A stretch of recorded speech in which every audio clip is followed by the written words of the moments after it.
నమస్కారం వార్తలకు స్వాగతం ముందుగా ముఖ్యాంశాలు కేంద్ర మంత్రి Kishan Reddy press meet BJP గెలుపుపై హర్షం వ్యక్తం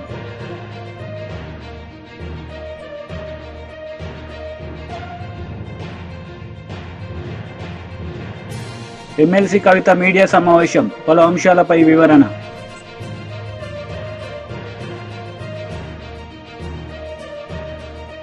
తెలంగాణ సహా కాంగ్రెస్ పాలిత రాష్ట్రాల్లో హామీల అమలులో వైఫల్యమే మహారాష్టలో ఆ పార్టీ ఓటమికి కారణమని రాష్ట్ర బీజేపీ నేతలు అన్నారు.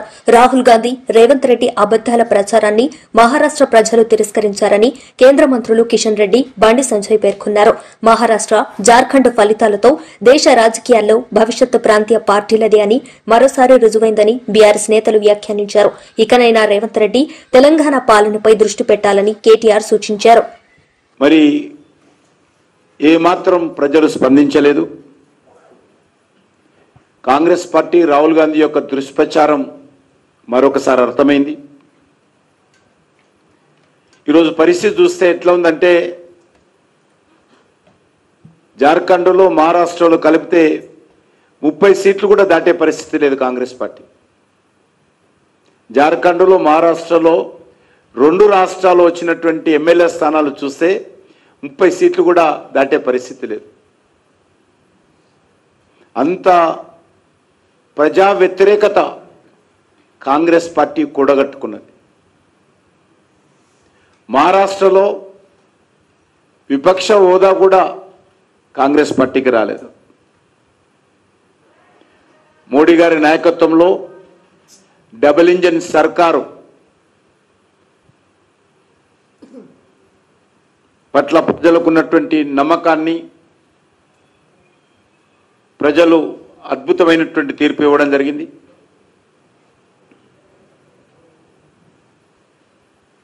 ప్రజల మధ్య విభేదాలు సృష్టించే ప్రయత్నము, భాష పేరుతో, ప్రాంతం పేరుతో, కులం పేరుతో, మతం పేరుతో ఏదో ప్రయత్నం చేసిందో దానికి మహారాష్ట్ర ప్రజలు తగిన బుద్ధి చెప్పారు.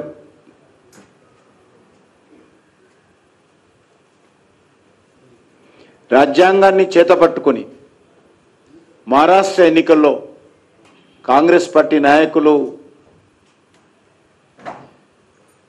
విష ప్రచారం చేశారు.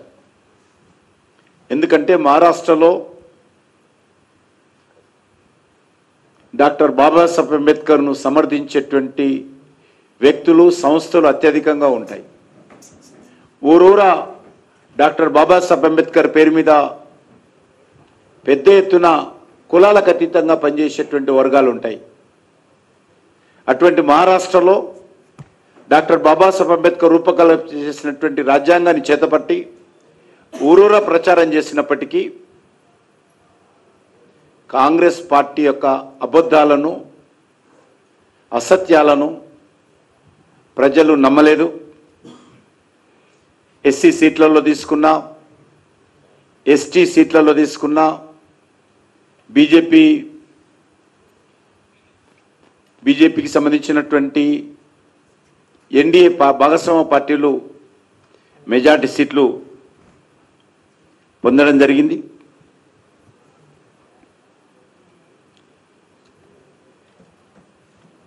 ఈరోజు మనం చూస్తూ ఉన్నాం, బీజేపీ నాయకత్వంలో ఎక్కడైతే ప్రభుత్వాలు ఉన్నాయో, ఈరోజు మహారాష్ట్రలో భారతీయ జనతా పార్టీ నేతృత్వంలో 3వసారి అధికారంలోకి వచ్చాం. మేము మొదటిసారి దేవేంద్ర ఫడ్నవీస్ గారు సమర్థవంతంగా 5 సంవత్సరాలు పరిపాలన చేశారు. రెండోసారి దేవేంద్ర ఫడ్నవీస్ నేతృత్వంలో శివసేన అంతకుముందు లేకపోయినప్పటికీ కూడా, అంతకుముందు అసెంబ్లీ ఎన్నికల్లో కలవనప్పటికీ కూడా, బీజేపీతో కలిసి పోటీ అయినప్పటికీ కూడా అనేక మంది యొక్క కోరిక మేరకు, ప్రజల ఆకాంక్షల మేరకు బయట ఉన్నటువంటి శివసేనను తీసుకొని 5 సంవత్సరాల క్రితం ఎన్నికల్లో పోటీ చేసి గెలిచిన తర్వాత, ఫలితాలు వచ్చిన తర్వాత ముఖ్యమంత్రి కుర్చీ కోసం ప్రజలకు వెన్నుపోటు పొడిచి ఉద్ధవ్ ఠాక్రే నేతృత్వంలో కాంగ్రెస్ పార్టీ, శరద్ పవార్ చక్రం తిప్పి బీజేపీని అధికారం నుంచి దూరం చేసేటువంటి ప్రయత్నం చేశారు.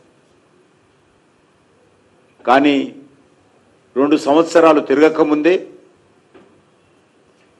మళ్ళీ అక్కడ మోసం చేసినటువంటి శివసేనకు అక్కడ ఉన్నటువంటి ఎమ్మెల్యేలు బుద్ధి చెప్పి బాలాసాహెబ్ ఠాక్రే, శివసేన అధినేత అయినటువంటి బాలాసాహెబ్ ఠాక్రే యొక్క ఆలోచన విధానంతో అనేక మంది ఎమ్మెల్యేలు ముందుకొచ్చి మళ్ళీ ఏక్నాథ్ షిండే గారి నేతృత్వంలో పరిపాలన చేశారు, ప్రభుత్వం ఏర్పాటు చేశారు. తిరిగి మళ్ళీ ఈరోజు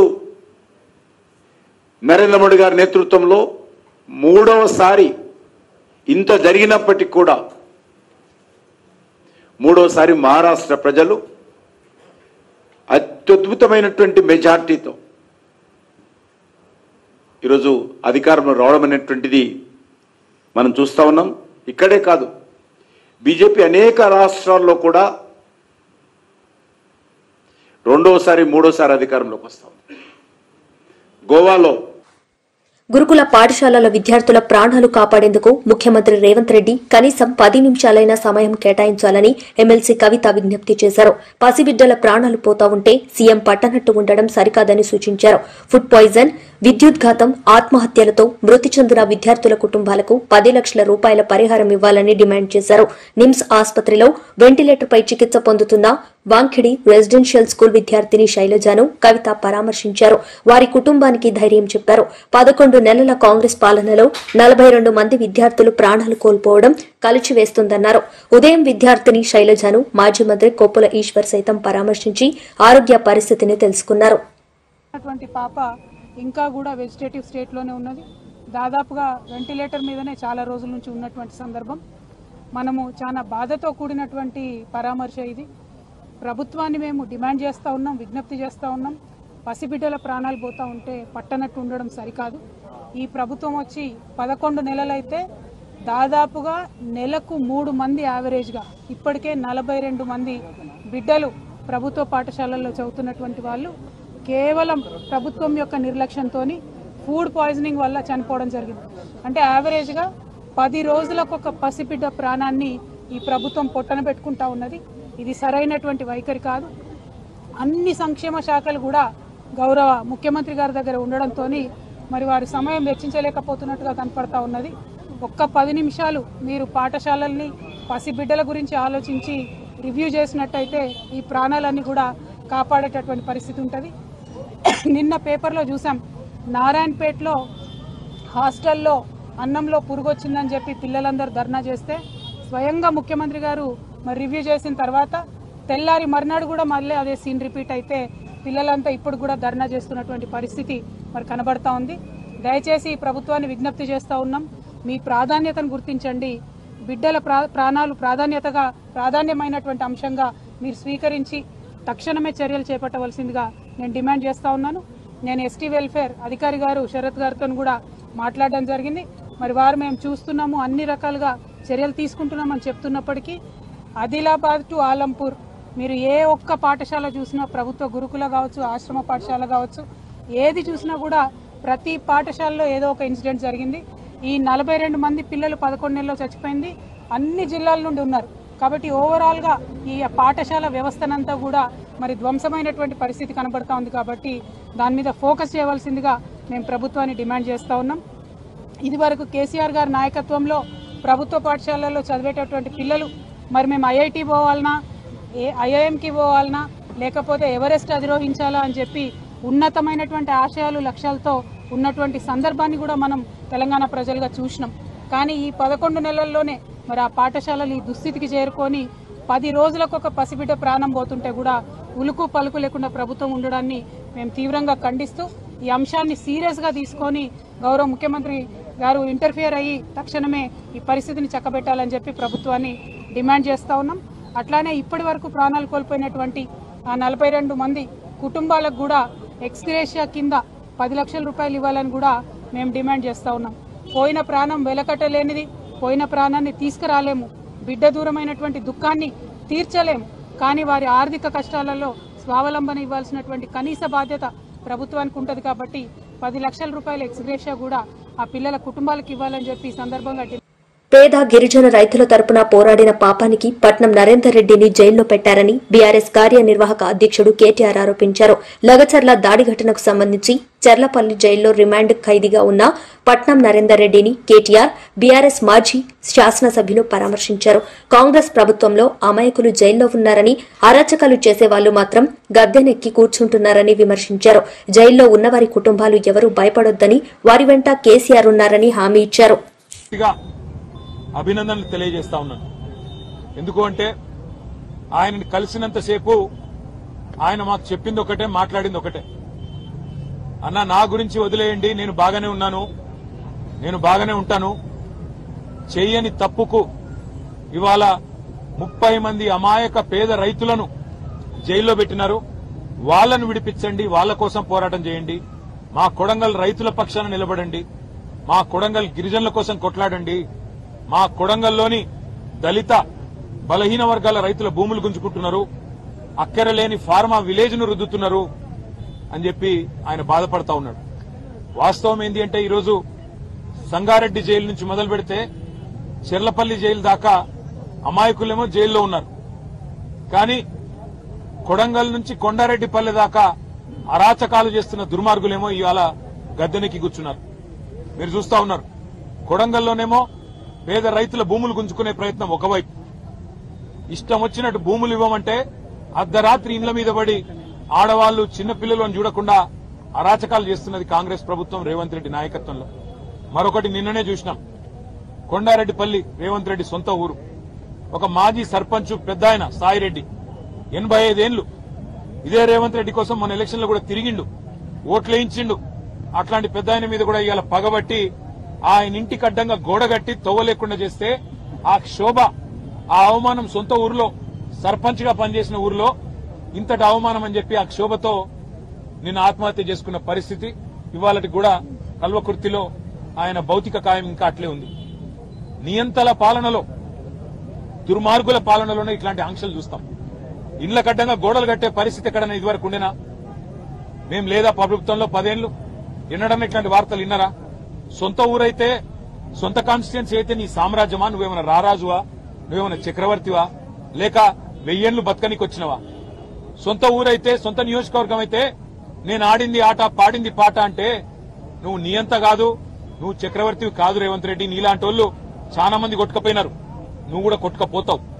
ఒకటి మాత్రం పక్కా, ఇవాళ కొడంగల్ నుంచి కొండారెడ్డిపల్లె దాకా కాంగ్రెస్ ప్రభుత్వం చేస్తున్న అరాచకాలు, శిశుపాలుడి తప్పులు ఎట్లయితే ప్రజలు ఆనాడు లెక్కబెట్టినారో ఇప్పుడు రేవంత్ రెడ్డి పాపాలు కూడా అట్లే లెక్కబెడతా ఉన్నారు. భూ కుంభకోణాలు, ఫార్మా విలేజ్ల పేరిట చేస్తున్న దౌర్జన్యాలు, పేద గిరిజన రైతుల మీద, వారి కుటుంబాల మీద అర్ధరాత్రి బందిపోట్లను పట్టుకునేటప్పుడు పోయినట్టు 100 మంది పోలీసులు పోయి దాడి చేయడం, విచ్చలవిడిగా అధికారం ఉంది కదా అని చెప్పి ఇవాళ సాయిరెడ్డి గారు గాని, అనుముల గురవారెడ్డి గాని ఆత్మహత్యలు చేసుకునే విధంగా వారి మీదకి ఒత్తిడి తెచ్చి సొంత గ్రామంలో చేస్తున్న అరాచకం, ఇవన్నీ కూడా పాపం పండే రోజు దగ్గరలోనే ఉన్నది. నీకంటే పెద్ద పెద్ద నియంతలు కూడా కొట్టుకపోయినారు. కానీ నిజంగా కూడా ఇవాళ పట్నం నరేందర్ రెడ్డిని కలిసిన తర్వాత చాలా గొప్పగా అనిపించింది మా అందరికీ.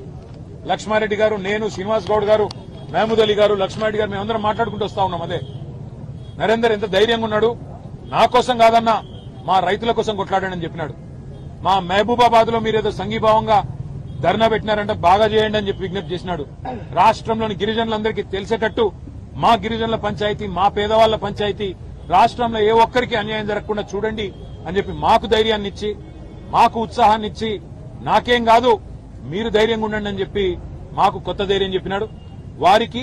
వారితో పాటు ఇవాళ 30 మంది పైచిలకు పేద రైతులు ఎవరైతే చెయ్యని తప్పుకు కేవలం మా అభివృద్ది, సుపరిపాలన మహారాష్ట్రలో విజయాన్ని కట్టబెట్టాయని ప్రధాని నరేంద్ర మోదీ పేర్కొన్నారు. కలిసికట్టుగా తాము మరింత ఎత్తుకు ఎదుగుతామని ధీమా వ్యక్తం చేశారు. మహారాష్ట్ర అసెంబ్లీ ఎన్నికల్లో ఘన విజయంపై ప్రధాని ఈ మేరకు ఎక్స్ లో పోస్ట్ చేశారు. మహాయుతి కూటమికి చారిత్రక విజయాన్ని అందించినందుకు ప్రజలకు కృతజ్ఞతలు తెలిపారు. తమ కూటమి పట్ల ప్రజలు చూపించిన ఆప్యాయత ఎప్పటికీ మర్చిపోలేమన్నారు. మహారాష్ట్ర పురోగతికి తమ కూటమి నిరంతరం కృషి చేస్తుందని తెలిపారు. అక్రమ కేసులు, అరెస్టులు వెంటనే ఆపాలని వైఎస్సార్సీపీ లీగల్ సెల్ అధ్యక్షుడు ఎం మనోహర్ రెడ్డి డిమాండ్ చేశారు. రాష్ట్రంలో అంబేద్కర్ రాజ్యాంగం ప్రకారం కాకుండా నారా లోకేష్ రాసుకున్న రెడ్ బుక్ ప్రకారం పాలన సాగుతుందని, అందుకే సోషల్ మీడియా కార్యకర్తలను దారుణంగా వేధిస్తున్నారని మనోహర్ రెడ్డి వెల్లడించారు. ఈ అంశంపై పార్టీ కేంద్ర కార్యాలయంలో మనోహర్ రెడ్డి మీడియాతో మాట్లాడారు. ఏదైనా ప్రశ్నిస్తే ఈ ప్రభుత్వ అవినీతి పైన గాని లేకపోతే ఈ ప్రభుత్వం ఇచ్చిన సూపర్ 6 హామీలను అమలు చేయమని, ఎందుకు అమలు చేయడం లేదని ప్రశ్నిస్తే వాళ్ళపైన కేసులు పెడుతున్నారు. ఆ కేసులు కూడా రాజ్యాంగం ప్రకారము, చట్టం ప్రకారము, న్యాయస్థానాల పరిధికి లోబడి చేయడం లేదు. వాళ్ళకిష్టం వచ్చిన రీతిలో కూటమి పాలకులకు తలొగ్గి పోలీసులు పచ్చ చొక్కాలు వేసుకొని ప్రభుత్వం ఏం చెప్పితే అది చేస్తూ చట్టాలను ఉల్లంఘిస్తూ వాళ్లే చట్టాన్ని కాపాడాల్సిన వాళ్ళు వాళ్లే చట్టాన్ని తమ చేతుల్లోకి తీసుకొని సోషల్ మీడియా కార్యకర్తలపైన ప్రశ్నించినందుకు అరెస్టులు చేస్తున్నారు. మానవ హక్కులు, పౌర హక్కులను ఏమాత్రం విలువ ఇవ్వకుండా కాలరాస్తున్న పరిస్థితి ఈ రాష్ట్రంలో జరుగుతూ ఉంది. ప్రభుత్వ వైఫల్యాలను, హామీలను అమలు చేయమని, అదేవిధంగా వాళ్ళ అవినీతిని ప్రశ్నిస్తే కేసులు పెడుతున్న ఒక దుష్ట సాంప్రదాయానికి ఈ రాష్ట్ర ప్రభుత్వం తెరలేపింది. ఇప్పటి వరకు దాదాపు 300కు పైగా కేసులు పెట్టారు సోషల్ మీడియా కార్యకర్తలపైన. తర్వాత వాళ్ళకి చట్ట ప్రకారం 41A నోటీసులు 7 సంవత్సరాలకు లోబడి నేరం శిక్ష పడేటట్టుగా ఉంటే వాటిల్లో 41A నోటీస్ ఇచ్చి వాళ్ళ వివరణ తీసుకోవాలని వాట్సాప్ల ద్వారా పంపకుండా అర్ధరాత్రి పూట వాళ్ళు ఇంటి చేసినారు అనే ఇది కూడా వాళ్లకు తెలియపరచకుండా వాళ్ళని అరెస్టు చేసి చిత్రహింసలకు గురి చేసిన సందర్భాలు ఉన్నాయి. అదేవిధంగా కొంతమందిని పోలీస్ స్టేషన్కి తీసుకెళ్లి ఏం నేరం చేసినారో చెప్పరు, ఏం పోస్టులు పెట్టినారో చెప్పరు, ఏం కేసు నమోదైందో చెప్పరు. ఉదయం నుంచి రాత్రి వరకు పెట్టుకొని మళ్ళీ రేపు పొద్దున్న రాడని చెప్పి ఇట్లా రాష్ట్రంలో చాలా మందిని తిప్పుతున్న పరిస్థితులు కూడా ఈ రాష్ట్రంలో జరుగుతూ ఉన్నాయి. అదేవిధంగా మరికొంతమంది ఇట్లా 5-6 రోజుల పాటు 10 రోజుల పాటు నిర్బంధించి కూడా వాళ్ళని రిలీజ్ చేయకపోతే వాళ్ళు హెబియస్ కార్పస్ పిటిషన్లు హైకోర్టులో వేస్తారు. హెబియస్ కార్పస్ పిటిషన్లో వెంటనే 24 గంటల లోపల వాళ్ళని ప్రొడ్యూస్ చేయండి అని హైకోర్టు తీర్పునిస్తే, ఆదేశిస్తే దాని మేరకు ఆ కార్యకర్తలను, సోషల్ మీడియా కార్యకర్తలను వివిధ పోలీస్ స్టేషన్లలో నేరం చేసినారని చెప్పి అరెస్టులు చూపించడం జరుగుతూ ఉంది. మా పైన పోలీస్ డిపార్ట్మెంటే మీరు కేసులు వేస్తారా అనే దీంతో ఇప్పుడు హెబియస్ కార్పస్ పిటిషన్లు పెట్టిన వాళ్ళపైన ఒకరిపైన 21 కేసులు, ఇంటూరు రవికిరణ్ పైన 16 కేసులు, పెద్దింటి సుధారాణి పైన 14 కేసులు, ఇలా చాలా మంది పైన 10లకు పైన కేసులు పెడతా పోతా ఉన్నారు. ఇది అత్యంత దుర్మార్గమైన విషయం. చట్టాలను పరిరక్షించిన పోలీసులే చట్టాన్ని తమ చేతుల్లోకి తీసుకోవడం. తర్వాత ఈ ప్యాటర్న్ అంతా ప్రజాస్వామ్య సూత్రాలకు భిన్నంగా జరుగుతూ ఉంది. వీళ్ళని సోషల్ మీడియా కార్యకర్తల్ని ఆర్గనైజ్డ్ క్రైమ్ అనే దీని కిందకి తీసుకొని వస్తా ఉన్నారు. భారతీయ న్యాయ సంహిత అని ఈ మధ్య ఒక చట్టం తెస్తే ఇండియన్ పీనల్ కోడ్కు బదులుగా వాటిలో 111 సెక్షన్ అని ఒకటి యాడ్ చేసి ఆ సెక్షన్ను సోషల్ మీడియా కార్యకర్తలకు పెడతా ఉన్నారు. ముఖ్యంగా 111 సెక్షన్ లో అది పెట్టాలంటే ఈ సోషల్ మీడియా పోస్టులకు అది అప్లికబిలిటీ లేదు. దాన్ని పెట్టాలంటే ఆ 111 సెక్షన్ కిడ్నాపులు చేయడమో, రాబరీలు చేయడమో, లేకపోతే కంటిన్యూస్ గా వెహికల్ థెఫ్ట్లు, ల్యాండ్ గ్రాబింగ్, తర్వాత ఎకనామిక్ అఫెన్సెస్, తర్వాత ఎక్స్టార్షన్ ఆఫ్ మనీ, ఏదో డబ్బుల కోసం ఇతరులను వేధించి వాళ్ళను సుపారీ హత్యలు చేయడము, ఇట్లాంటి లక్షణాలన్నీ ఉన్న వాటిని మాత్రమే 111 సెక్షన్ పెట్టాలని స్పష్టంగా చట్టంలో పేర్కొన్నప్పటికీ ఆ సెక్షన్ను సోషల్ మీడియా కార్యకర్తలపైన అన్యాయంగా పెడుతున్న సందర్భాలు ఇక్కడ మనం చూస్తా ఉన్నాం. ఇక్కడ ఎక్కడైనా కానీ పెక్యూనియరీ ఇంట్రెస్ట్ కానీ ఫైనాన్షియల్ బెనిఫిట్స్ కానీ ఆశించి సోషల్ మీడియా కార్యకర్తలు ఎక్కడ ఎక్స్ట్రాక్షన్ కానీ లేకపోతే ఇంకోటి కానీ చేయలే. ఈ ప్రభుత్వ వైఫల్యాలను ప్రశ్నిస్తున్న సందర్భంలో వ్యంగ్యమైన కార్టూన్ల ద్వారా పాలకులను నిలదీస్తే వాళ్ళపైన ఈ 111 సెక్షన్స్ పెట్టడం అనేది చాలా దుర్మార్గమైన విషయం. అదేవిధంగా కనీసం ఇట్లాంటి ఇంత ముందు చెప్పినట్టు నేను ఆ నేరాలలో కనీసం 2 ఛార్జ్షీట్లు ఫైల్ చేసి ఉండాల. అలాంటి సందర్భాలు కూడా లేవు. పూర్తి టీడీపీ నేత వేమూరి ఆనంద్ సూర్య మీడియా సమావేశం నిర్వహించారు. ఈ సందర్భంగా పలు అంశాలపై ఆయన మాట్లాడారు. సరే సరెండర్ కాకపోయినట్లయితే వారి మీద తగిన చర్యలు తీసుకోవడం జరుగుతుంది. అంతేకాకుండా రెవెన్యూ శాఖలో కొందరు అధికారులు మాజీ సైనికులు స్వాతంత్ర సమరయోధులకు మరి ప్రభుత్వం ఈ కంపెనీలకు ఇచ్చినటువంటి భూములని రికార్డులను తారుమారు చేయటం ఎంత కరెక్టు? మరి దీనికి ముఖ్యంగా నాడు గతంలో వోక్స్ వ్యాగన్ ఊసెత్తితే ప్రపంచానికి గుర్తొచ్చేది ఆధునాతన పరిజ్ఞానంతో వచ్చిన కొత్త కారు. కానీ అక్కడ మనకు కనిపించేది బొత్స యొక్క రాజకీయ కుళ్ళు చరిత్ర, 11 కోట్ల భూ కుంభకోణం. ఇదేనా 11 కోట్ల? ఆనాడు 11 కోట్ల భూ కుంభకోణం, ఈనాడు 11 మంది ఎమ్మెల్యేల సహవాసం. ఇది చాలా అదో రకమైనటువంటి అవినాభావ సంబంధం కలిగినట్టు ఉన్నటువంటి విషయాన్ని ఆనాటి 11 కోట్ల భూ కుంభకోణం, ఈనాడు 11 మంది ఎమ్మెల్యేలు ఆ భూ కుంభకోణంలో భాగస్వాములు. ఇటువంటి దుశ్చర్య ఈ రోజున ఈ రకంగా కనపడతా ఉందంటే మనం ఏం చెయ్యాలి? ఉత్తరాంధ్ర తీసుకున్నట్లయితే 3 జిల్లాల్లో 2000 ఎకరాలకు పైగా బొత్స కుటుంబం 2000 ఎకరాలకు పైగా బొత్స కుటుంబం ఆధీనంలోకి వచ్చాయి. ఈ రకంగా ఎక్కడ చూసినా గుడ్ మార్నింగ్ అంటూ సత్యసాయి జిల్లాలో ధర్మవరం ఎమ్మెల్యే కేతిరెడ్డి వెంకట్రామరెడ్డికి అదొక ఒక పిచ్చి. జనాల దగ్గరకు వచ్చి జనాలకు అన్ని మంచి చేస్తున్నట్టు టీవీల్లో సోషల్ మీడియాలో ప్రగల్భాలు పలుకుతూ అదిరిస్తూ బెదిరిస్తూ భూ కబ్జాలు, చెరువుల కబ్జాలు, రకరకాలుగా మరి ఆ యొక్క కేతిరెడ్డి వెంకట్రామరెడ్డి ధర్మవరం ఎమ్మెల్యే తీసుకున్నటువంటి చర్యలు చూసినట్లయితే భూ కబ్జాలు అగ్రభాగాన్ని నిలబడ్డాడు కేతిరెడ్డి వెంకట్రామరెడ్డి. ఇటువంటి వాళ్ళందరినీ భరతం పట్టడానికే మొన్న కూటమి ప్రభుత్వం చంద్రబాబు నాయుడు గారు ఆంధ్రప్రదేశ్ అసెంబ్లీలో ఏపీ భూ దురాక్రమణ నిరోధక బిల్లుని 2024 తీసుకురావటం, మరి దాని ద్వారా జరిగేటటువంటి పరిణామాలు, ఈ భూ కబ్జాదారులు ఎదుర్కొనేటువంటి పరిణామాలు ఎలా ఉంటాయో రాబోయే రోజుల్లో తెలుస్తుందని ఈ ఆంధ్ర రాష్ట్ర ప్రజల కోసం చంద్రబాబు నాయుడు గారు ఈ భూ దురాక్రమణలను సృష్టించడం కోసం భూ దురాక్రమణ బిల్లును తీసుకురావటం నిజంగా ఆహ్వానించదగిన విషయం. అప్పటి అనంతపురం జిల్లాలో మహిళా శిశు సంక్షేమ శాఖ మంత్రి గారు ఉషాశ్రీ చరణ్ గారు 30 కోట్ల విలువైనటువంటి 160 ఎకరాల భూములను 30 కోట్ల విలువైన 160 ఎకరాల భూములను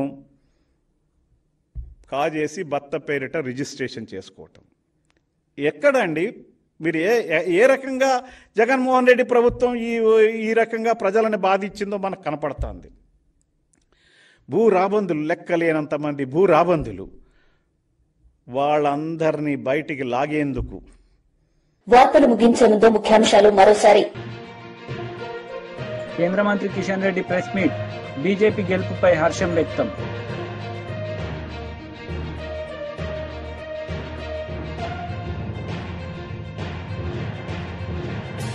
ఎమ్మెల్సీ కవిత మీడియా సమావేశం, పలు అంశాలపై వివరణ.